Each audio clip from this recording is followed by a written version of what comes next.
Well, I'm back once again with another great, most amazing, wonderful friends, uh, Caroline, and I'm going to put her bio down below here, so make sure you read the text.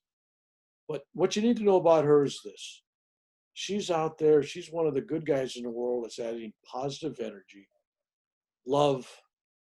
Even when she talks on her radio show, and she has a wonderful radio show. Uh, what is your radio show called? Awake to Oneness Radio. There you go. I have it on my saved thing here, and I never look at the address. But on her show, and it's audio, you can actually hear her smile. It's actually audio and video. It's on YouTube as well. But I was listening to your radio interview with that you had there on your website, and I'm listening to it, and I thought, wow, I could hear her smiling. I mean, it was like amazing. Anyway, we've been friends for a while. We've only spent time in person, I guess, in Philadelphia, Yes. King of Prussia to be exact. Yes. You interviewed me at the IANS conference in 2020, where I was a keynote speaker, 2019. 2019, yes. And Yes. that was just a beautiful thing. We spent time there with our good friend Lilia Yes. and others. Yes. But I wanted you to come on the show today and share your hopeful message. And I say that because when one reads your story and you look at your life, you could go, wow, that sucks, man. Boy, that's really depressed, you know? But when you see how it all rolls out, you go, wow, she bought the ticket and paid the full price for the ride, you know? And you got to pay that price to get on the roller coaster. And you realize, oh, there was another journey here after this. Wasn't the end of the journey. Right. In fact, you're probably going to look back in a few years at the last couple of years and realize, wow, this thing's an evolving journey. Things keep changing. Growing up, from looking at your notes and stuff that you have online where you talk about all the books you've read and the movies you looked at, and I'm thinking, well, she's been in my library. But anyway, so I just kind of want to have this conversation and give you the freedom without me interrupting all the time. Just kind of roll. What would you like people to know about your life? I think it's important to people know where you started. I think your father was a dentist. Yes. Yes. So that's, I don't want to like be pulling teeth to get the story out of you, but I want you to go down that road. Take us from the beginning, because I think if we know the beginning and where the journey started, then the end is just that much more richer. Yes. Well, thank you, Reverend Bill. I so appreciate you inviting me to share my story. I just love that. And I love our interaction and meeting you in person in King of Prussia. That was so wonderful. But like you said, yes, my father was a dentist. And I was born in 1962, as I said earlier. I always kind of give people a quiz. So I'm gonna ask you a question. Who was president in 1962? JFK, John F. Kennedy. And I knew, you know what?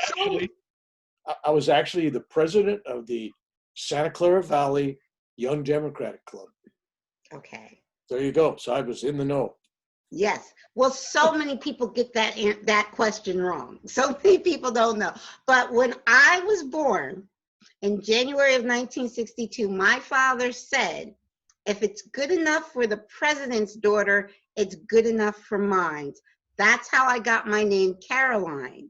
And so many people call me Carolyn, and I'm like, no. And I start saying, sweet Caroline, da, da, da, because I was named after Caroline Kennedy. My father said, if it's good enough for the president's daughter, it's good enough for mine. So that's how I was named. Yes, and he was a dentist. Both my parents were in the medical profession.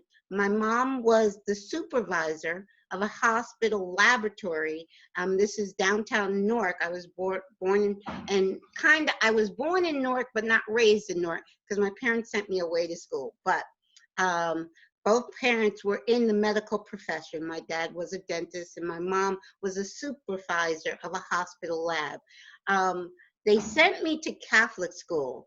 My parents wanted me to get a good education. Now, we weren't Catholic, but they felt, okay, we send both our children, it was only two of us, me and my brother, send them to Catholic school so they can get a good education.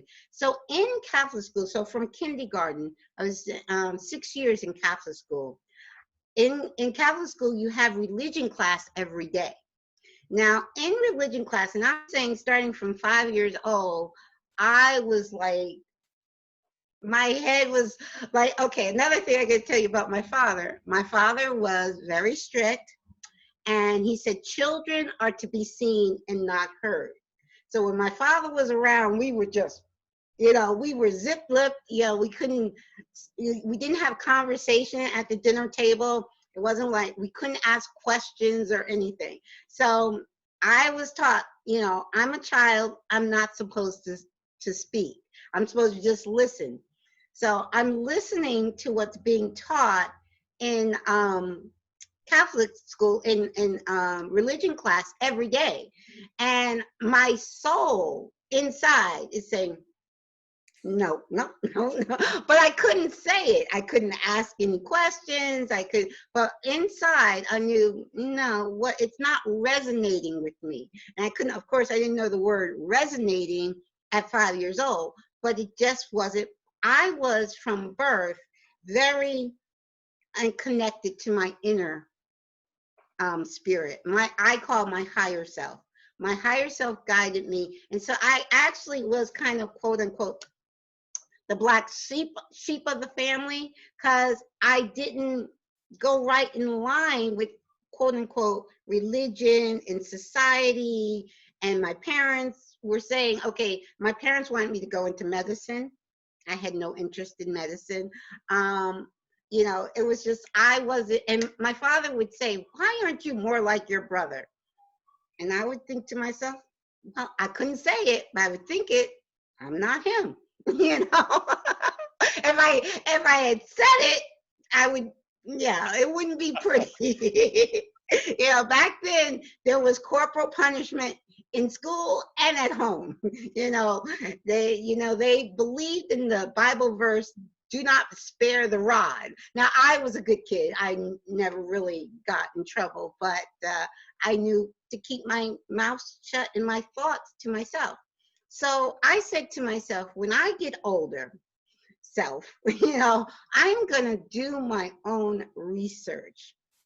Now, the very first book that was introduced to me that gave me an awareness of a higher reality was Think and Grow Rich by Napoleon Hill. And how that came to me was I had a crush. I was 14 and I had a crush on my cousin's best friend who was 19. He was 4 years older than me, so way too old for my parents, or actually 5 years older than me. My parents would never let me date at 14, but I had a crush, and he was reading this book, and he's like, hey, check this book out, you like it. And because it came from him, I read it. But the thing that now, Think and Grow Rich, the reason he was interested in it was making money. Now, money has never been something that has been my motivation. But what I got from the book is my thoughts create my own reality. I was like, that was the first I ever heard of that. So that opened my mind to the idea that our thoughts create our own reality. So that was when I was 14. And then moving on, I actually got married very young. I got married right out of high school. I got married at 17, and I married my first boyfriend. Wasn't him. It was someone very totally different. But I married my first boyfriend almost as an escape, because my parents were very strict, and I couldn't be me. And so I felt, okay, if I marry and leave home, I can be me. So that's why I got married at such a young age. And so after I got married, I started reading more and more on spirituality. So this is the late 70s. I got married in 79. So early 80s, I started reading everything I could find on metaphysics and spirituality. And it felt good. All of it resonated with me, but I felt there was one piece missing for me. And I didn't know what that missing piece was. But in my heart and soul, I'm like, there's something missing. There's one piece of the puzzle that I'm missing. So I went on studying metaphysics, spirituality off and on and I say off and on for 30 years because I got married young. I had 2 children. So I was a wife, I was a student, I was a wife, I was a mother. So life got in the way. So off and on, I studied. But it was until 2007 when I watched the film What the Bleep, which was a film on quantum physics.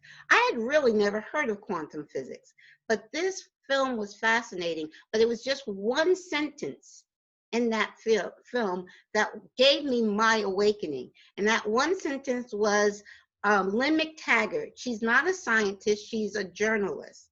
Lynn McTaggart said, the biggest problem in the world today is the illusion of separateness.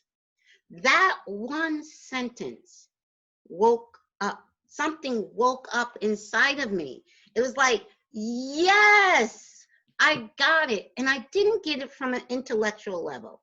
Even though this film is all about quantum physics, so people, it's like a brainiac film. I did not get it on an intellectual level. I got oneness, the understanding of what she said from a heart and soul level. It was an inner knowing that that statement was true. And after that awakening to that simple truth of oneness, and that was the missing piece for me. Because once I understood that, once I knew the truth of oneness, everything made sense to me. The Power of Now, I had tried to read The Power of Now before I understood oneness. And I read the first chapter and put it down. I'm like, I don't get this book. I don't get it. Eckhart, what are you talking about here? I'm not getting it. Soon after I understood oneness, I picked that book up again a few months later. I read it from cover to cover and understood every word. So oneness was my awakening that gave me everything I needed to understand who I am, why I'm here, my purpose. All of it made sense to me. So after that, so that was 2007. I just watched everything I could on YouTube about metaphysics. I discovered so many teachers, Wayne Dyer, Dr.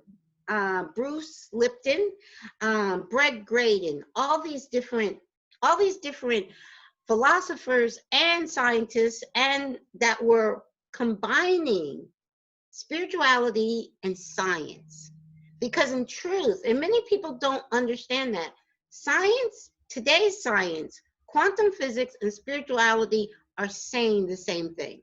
And a lot of people think, oh, science is totally opposite than spirituality. No, they're saying the same thing. So that is what I try to do now with my show, is bridge science and spirituality. So also now 2007 was my awakening to oneness. But before that, like I said to you earlier, I was always one that listened to my inner knowing. It was 2 weeks after 9/11. So we're talking September of 2001. I'll never forget this. I was in my bedroom, making up my bed. The TV was on and the news was on because honestly, there was nothing on but news after 9/11. You remember. So the TV's on and the news is on and I'm making up my bed and something from within said, turn off that news and don't ever turn it back on again. And I had no idea why, but I was obedient. I had always, normally my higher self whispers to me. And most of the times I obey it, but sometimes I don't. But this time my higher self yelled at me, turn off that news and don't ever, and I even said aloud, why? Of course, I didn't get an answer. But I just walked over to the television set, turned off the news, and so that was September 2001. I have not watched news since. And people think because I don't watch news, I don't know what's going on. I know everything that's going on. I know anything that I need to know comes to me. I'm online all the time. If I see a headline that interests me, I'll click on it and read about it, but I don't have to watch the news. And I didn't find out until 11 years later. It's actually the anniversary, 9/11. It was September 11th, 2012. It was a Tuesday, sunny Tuesday. It was the same kind of exact day it was 11 years earlier.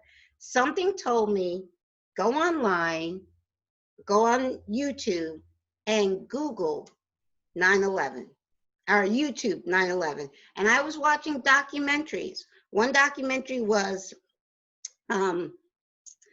by families search for 9/11 truth, then architect and engineers search for 9/11 truth, and then Building 7, The Smoking Gun. I watched these 3 documentaries back to back, and I understood why. That day, I understood why my higher self said, stop watching the news.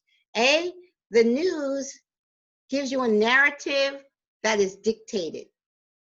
And it also lowers your frequency. And I know everything is frequency. Like you said to me earlier, you could hear me smile and laugh.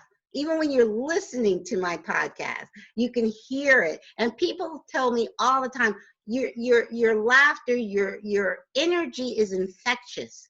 And I know how important this is science, how important vibration, everything is vibration. And you want your vibration high. And we create our reality from the vibration we are giving off. So the news in general will lower your vibration because there is good things happening in the world. Will you hear it on the news? No. A matter of fact, I studied journalism. And the first thing they teach you in journalism, if it bleeds, it leads.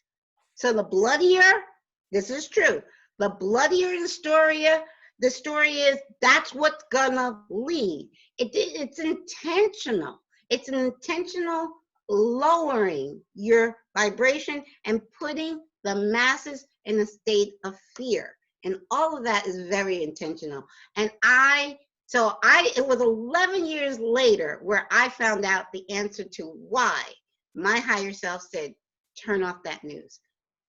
And anything I need to know, it comes straight to me. I don't even have to. It's like, oh, I need to know it. My higher self makes sure I know. And I know exactly what's going on in the world today. And I don't watch a bit of news. But it's all good. You know what? Because I'm looking at what's happening now. Oh, well, before I even get into that, let's go. So after 2007 and my awakening, I studied scientists, doctors, even medical doctors, scientists, anything I could find that was bridging science and spirituality. So I was studying spirituality and science and bridging the two. And I did that from 2007 up to 2012. Oh, well, go back. Let's see. I'm skipping around. I don't want to skip around. Okay, my son. My son got ill. He was diagnosed with congestive heart failure. Now, my son, Kyle, never was sick a day in his life. He was 26 years old, played football in high school, hardly ever got a cold as a kid, always running around, active. But my son was born, Kyle was born in 84. And he was born with what they call a hole in his heart, heart murmur, which is actually very common. Doctors said when he was born, nothing to worry about. He'll outgrow it. It'll close within a year. Okay. So I remember taking him when he was about a year old, taking him for his annual checkup, and they said, "Oh, it hasn't closed. Oh, no worry, it'll close by the time he's 2." Okay. So and like I said, he was very active, never ill. So I wasn't big on going to doctors. If you're not ill, we don't have to go to the doctors. So, but he played football in high school, so he had a physical for that.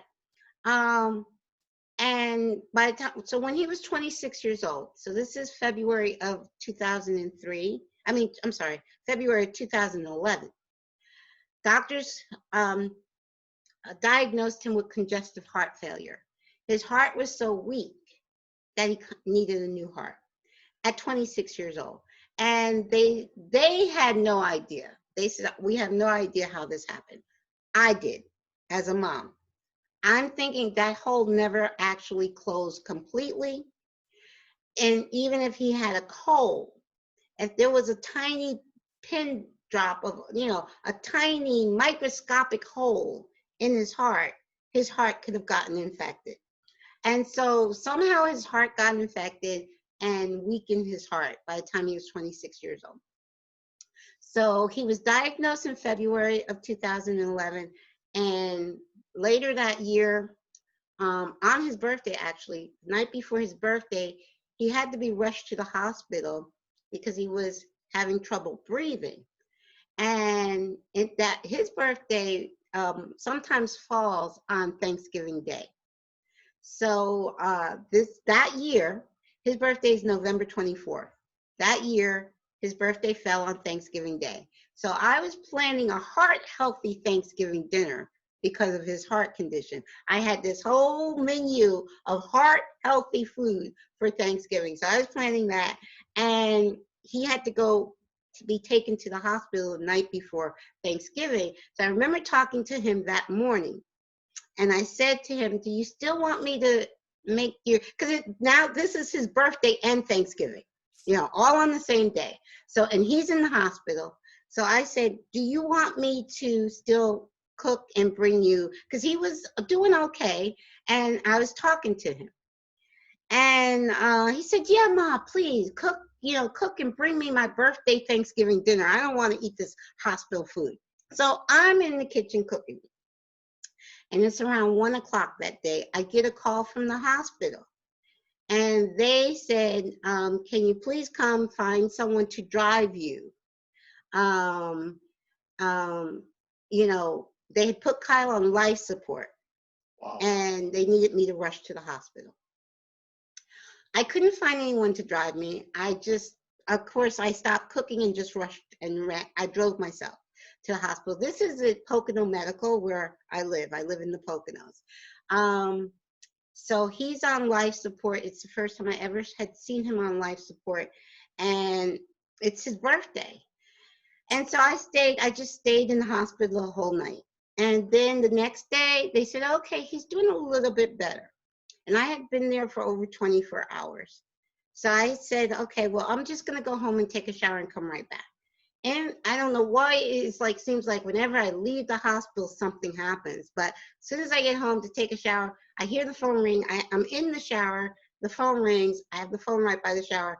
It's the hospital. Now they're medevacing him to Philadelphia, where they have one of the top hospitals in the world. It's the Hospital of the University of Pennsylvania. It's a weird name, I think. It's called HUP, H-U-P is their abbreviation, but it's one of the top hospitals in the world for heart transplant. So they're medevacing him. So I rush again. And now when I left that night to go back to the hospital, I said to myself, I'm not coming home without my son. I said that. I am awake to spirituality. I know that here's the thing I know that I'm creating my own reality. I know that we don't die. I know that life is eternal. But I prepared when I left quickly as much as I could to leave things out for people to find. Because I wasn't expecting to come home if my son wasn't coming home with me. I had put that in, I didn't say that to anybody, but that was in my mind.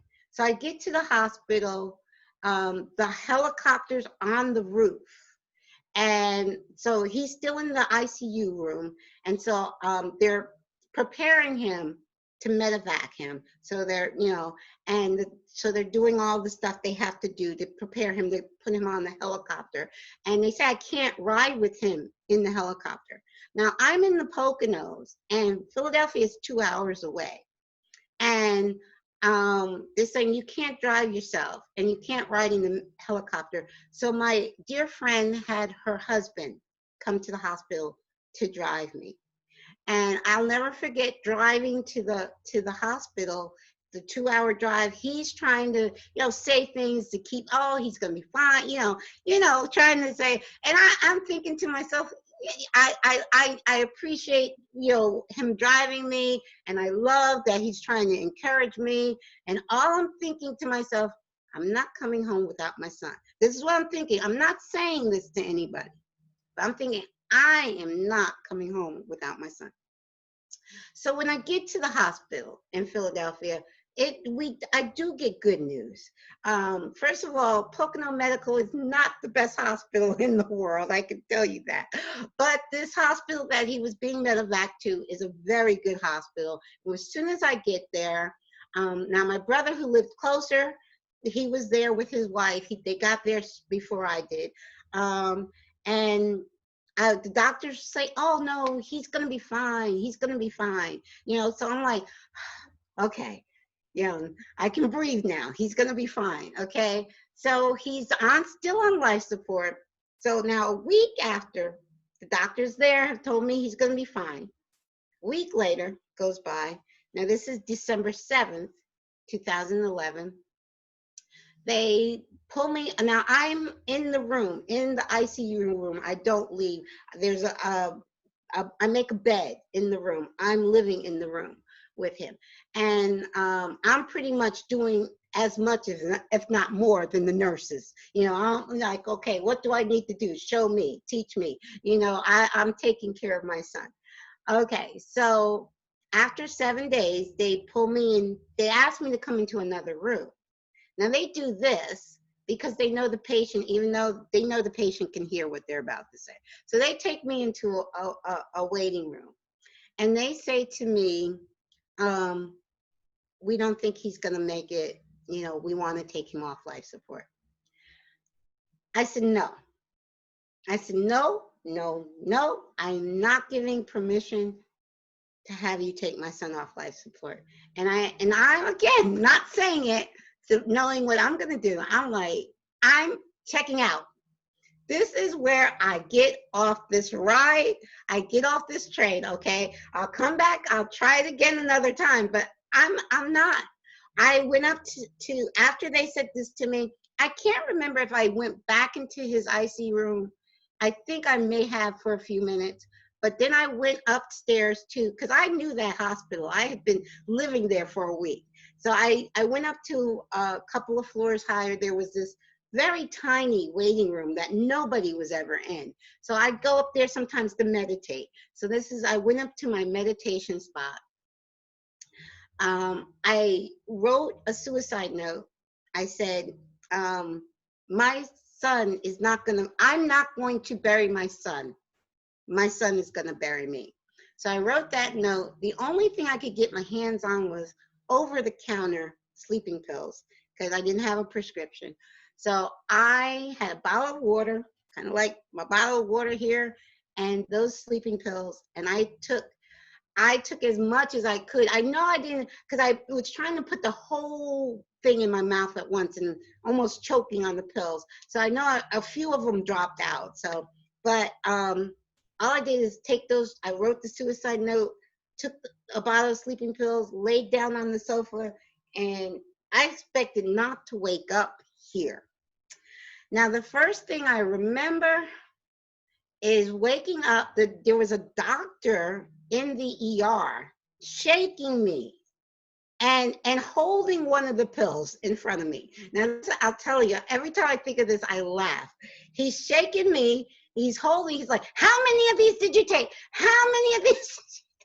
And I'm thinking to myself, that's a stupid question. How many? I didn't count them. I'm serious. So I'm thinking to myself, that is a stupid question. I am going to give him again. I knew exactly what I was saying. I said 1. and then I was out cold again. Then the next thing I remember, so that was in the ER. And the next thing I remember, they had me in an ICU unit. And Kyle's doctor, who was a young intern, he was 6'5". This guy was talking. I mean, you know how short. This guy is standing at the foot of my bed. Kyle's intern, standing at the foot of my bed. And he says to me, Kyle needs you. Now, I'm like, again, I'm mostly unconscious, just semi-alert, but I could see Kyle's doctor, which his name was Dr. Ty. Ty was his first name because I couldn't remember his last name. Dr. Ty standing at the foot of my bed saying, Kyle needs you. So that's telling me Kyle's not gone. Kyle's still here. And then it is a teaching hospital, so they send a team of psychiatric students to question me while I'm still semi-conscious. And I was just saying, I don't want to be here. I'm not supposed to be here. I shouldn't be here, blah, blah, blah. And then a young nurse's aide, after the team of psychiatrists left, whispered in my ear, don't keep saying that. They will commit you. So I heeded her warning. Yeah, no, I heeded her warning. I mean, there were angels around me. She was one of them. I heeded her warning and stopped saying it. I wouldn't say it when they asked me those questions. I just kept quiet. So, so eventually my vital signs were well enough where they took me upstairs and put me under 24-hour suicide watch. And so I'm on 24-hour suicide watch. They allowed me to visit with Kyle for about an hour with a supervised visit. He's still on life support, so they did not have my permission. And even after I was a patient, so now it went to my daughter.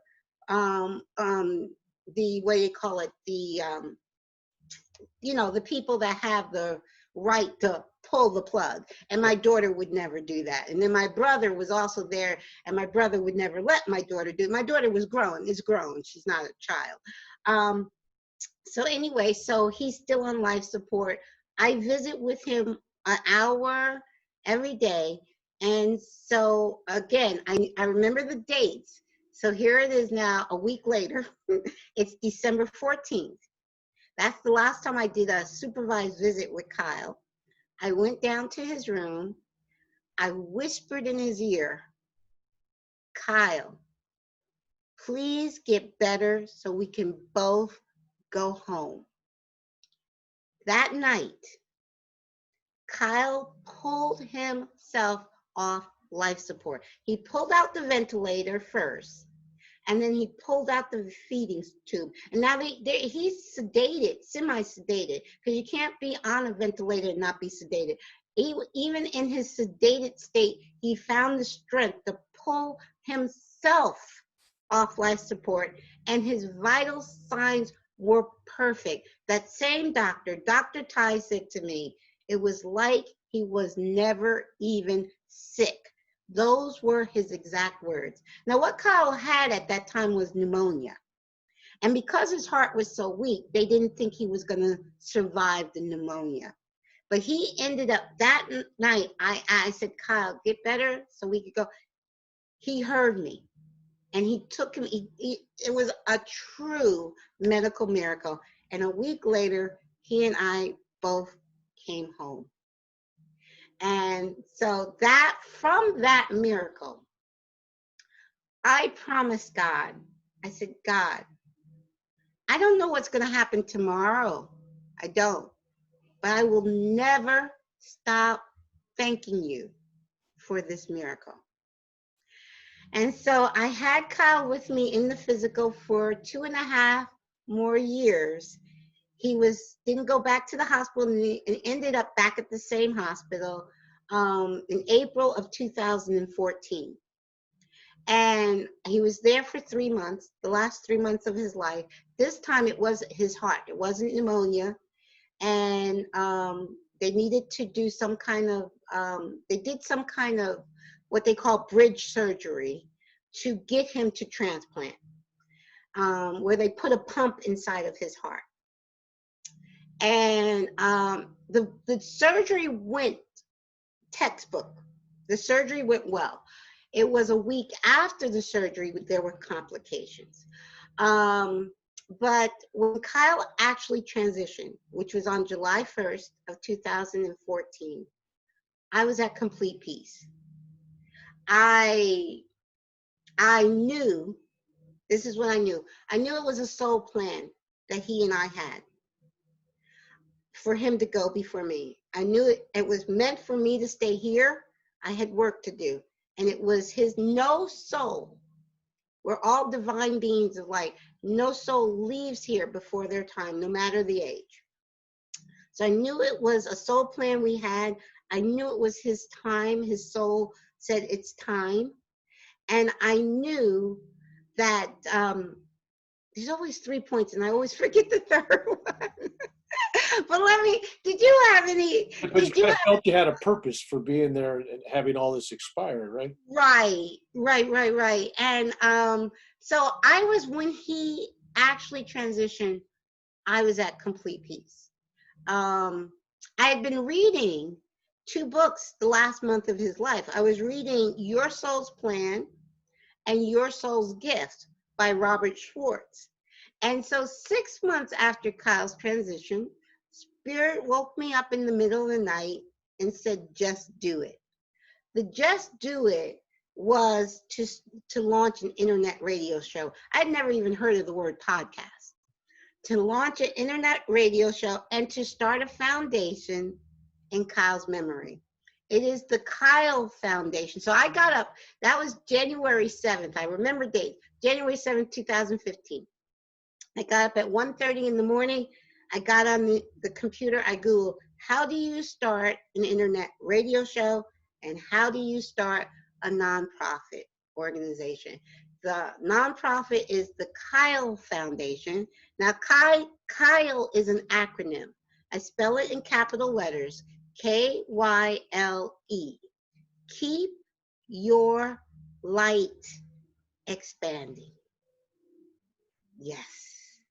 Keep your light expanding. So that is what the Kyle Foundation stands for. And also, Kyle gave me his name before he was born. When I was 7 months pregnant with Kyle, I knew I was having a boy, and I didn't know what to name him. And that night, I had a dream, and the name Kyle was given to me. So he gave me that name before he was born. And now I'm using that name as the name of the foundation, and it has a meaning. Keep your light expanding. Yes. You're using that foundation to reach others through not only your radio broadcasts, but your talks, counsel. I'm assuming you're counseling others that are coming to you.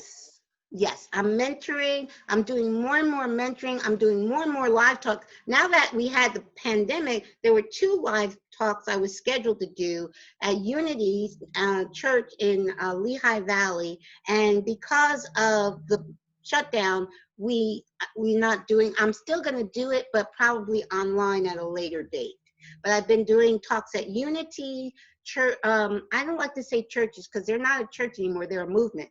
Unity Spiritual Centers, and also Unitarian Universalist churches or congregations, because they like to stay away from the word church, and I understand why. But I've been doing more and more live talks.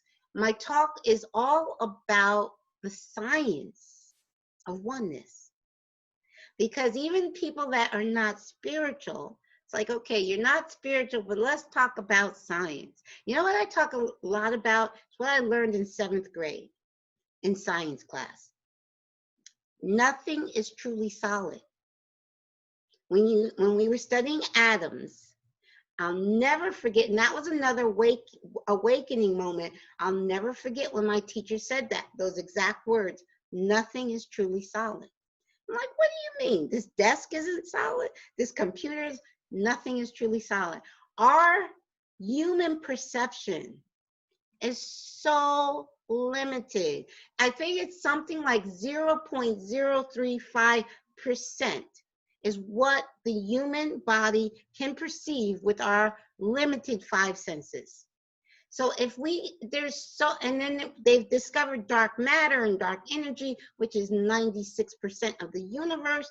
We cannot perceive with our limited body all that's around us, all the magnitude. So if people say to me, I only believe in what I can see, that means you only believe in 0.035% of what is actually around you. And that's the basis of my talk. The title of my talk is The Solution to All of the World's Problems, which is oneness and unity consciousness.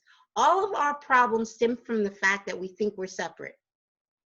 You know, all of our problems, everything. So when we understand, see, we're living in a world of separation and we think that we're separate. So I think I'm separate from you, so I can go and hurt you. I can go kill you. I can rob you. I can do whatever I want to you because you're separate from me.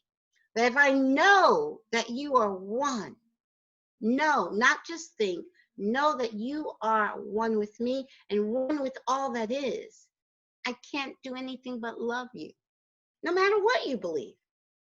You know, I can do nothing but love you. So oneness teaches us unconditional love, unconditional forgiveness, unconditional non-judgment of another.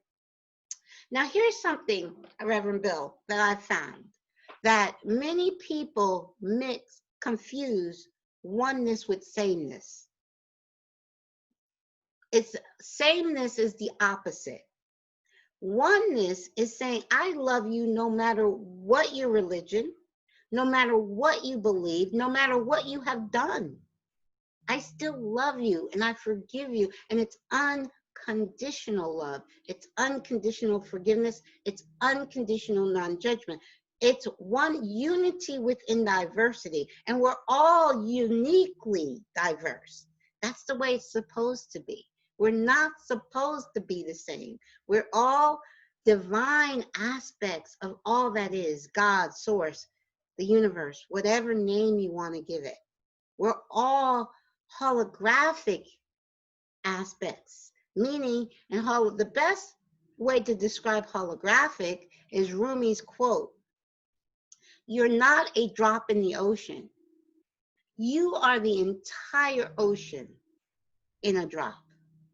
So you are all of God in a drop. I am all of God in a drop. All 7 billion people on the planet, and the animals and the trees, not just the people, and Mother Gaia. We're all of God in a drop. So I thank you because you just let me, I love how you just let me, he's like, just go at it. Well, you know, it's like when I'm getting interviewed and I want to make a point and then somebody jumps in with a question and then we're out of time. So, you know, I felt that you had something to add today and I am not disappointed. Yes. We will do another one in the future where we can take philosophy a little farther. And I hope that wonderful life story that you're working on for a book. Yes. And if you're down the road, you need help with that, let me know. Yes. But I definitely want to get your story out there because your story is a journey to hope. Right. And I say to it because you didn't start off with hope. You kind of thought this thing ain't going to go right. But you followed the cookie crumbs. You followed it back to the source. Mm-hmm. And now you've been through this baptism of fire and all this other stuff that's happened in your life, that actually has made you the person that you become, which of course, yes. And I think your friends and your family, and I know I feel that you've become this wonderful person. And you're not afraid to show your scars, and you're not afraid to show your shortcomings. You're not afraid to speak out and say, hey, I hurt, but look at me now. Yeah, yeah, yeah. And also the thing, another thing, when Kyle transitioned, the moment he transitioned, I knew I wanted a reading with a medium, but I told myself I am not going to look for a medium. Now, when I launched my show, I had no idea what type of guest I want. I knew I wanted scientists. And so some of the first guests I had on my show were scientists, but I didn't know I was going to eventually have mediums on my show. Now, I'm not sure, I'm sure you are familiar with Suzanne Giesemann. Yes, I met her. We did keynote dresses last Yes. last year at the conference, IANS. Yes. Well, I had never heard of Suzanne Giesemann, and this is about a year and a half after I had started my show, and someone recommended her to me. And I checked out her website. I'm like, oh, yeah, I love the lady. Let me invite her on. So I had her on, and after the show with her, I knew she was the medium I wanted to have a reading with. So she had a long waiting list. I said, just put me at the bottom of that waiting list, and when my number comes up, call me. Now, that year, that was 2016, that year, 2 weeks before, a lot of special things happened on Kyle's birthday. 2 weeks, or a week before Kyle's birthday. And again, that year, Kyle's birthday fell right on Thanksgiving Day, 2016. So I just emailed her and said, you know, I'm thinking a lot about Kyle. His birthday's next week. And she emailed me right back. I mean, I barely got the email out to her before I got a reply back from her. And you know how busy she is. She's like, we're doing a reading on his birthday. And I said, Suzanne, that's Thanksgiving Day. I don't want to take you away from your family on thing. She said she was told by Sanaya, you know, she channels her spirit group, her spirit team. By Sanaya had already told her before she got my email. Sanaya said, you are going to do a reading for a mom that has a son in spirit on Thanksgiving. And when as soon as she got my email, she knew it was me. She emailed me right back. Now, in that reading, we have Kyle's voice on tape. We were in Zoom, just like we're in Zoom right now. We have Kyle's voice on tape. Kyle was trying to speak through her computer, and we actually have his voice on tape. And I'm going to send that to you so you can actually hear it. So I have Kyle's voice from spirit and images. I'm not sure if you're familiar with Sonia Rinaldi. She's a Brazilian researcher. She actually gets images from spirit. And she's been doing this for over 30 years. So I have Kyle's voice from spirit and images of Kyle's. I have physical proof Kyle is not gone. He says he's very proud of the show. He says he's the co-host. He's right here now. And he says, Mom, you have a book in you. And at that time, so that was 2016, I said, I'm not ready. I wasn't ready at that time, but I started writing the book in 2018, and I am about 6 chapters in. And who's been hassling you today to get that thing finished before we You. But you know what? I believe in perfect divine timing. I truly, I am riding so high right now because I've been saying since September, since I met you, September of 2019, I have been saying that 2020 is going to be the year of clear vision. I knew something different was going to happen this year. I knew it. Didn't know what. I knew it. And it's happening. We are in the midst of a mass awakening. And when you know that, when you know what's going on from a spiritual perspective, you're on a high. Because in spirit, they're celebrating right now. You know, we're going through all this chaos down here. They're celebrating because they know it's like a birthing process. You're a guy, you never had a baby, you never birthed a baby, but we're in the midst of labor right now, and we're in the midst of birthing a whole new world. And then, yes, labor could be really tough, but when you know what's happening after the birth, and you're holding that beautiful new baby in your arm, you totally forget about that labor pain. Totally goes away. So what we're going through right now is the labor pains of birthing a whole new earth. So I am on a high. I love it. I love it. Thank you for spending this time with me.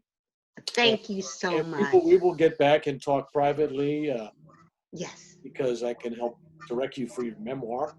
Yes. Uh, and I say that because I really do believe that you have a message, and people will come to help you, be it me or others, but there'll be people there to help you. So you don't have to be an expert. All you have to do is birth your story, and you'll have all these people at the operating table to help deliver it. Yes. The handmaids, whatever you call them, right? Anyway, Yes. so thank you Yes. very much. Yes. And what's Thank you. your organization's website once again? Your radio show. The website, the name of the show is Awake Number Two Oneness Radio, and the website is Awake Number Two Oneness Radio.org. Both my radio show and the Kyle Foundation are a nonprofit. I'm still in the process of building. I do everything myself. I'm my own webmaster. I'm producer. I'm host. I'm a one-woman show, so I'm still in the process of creating a website for the foundation. But the show has been really growing. I've been doing the show now for over 5 years, and I love it. It's my passion. And I love it. your passion shows. Thank you. Yes. And for the rest of you out there, I'm glad you tuned in on this. This is one of those interviews that you probably want to look at a couple of times.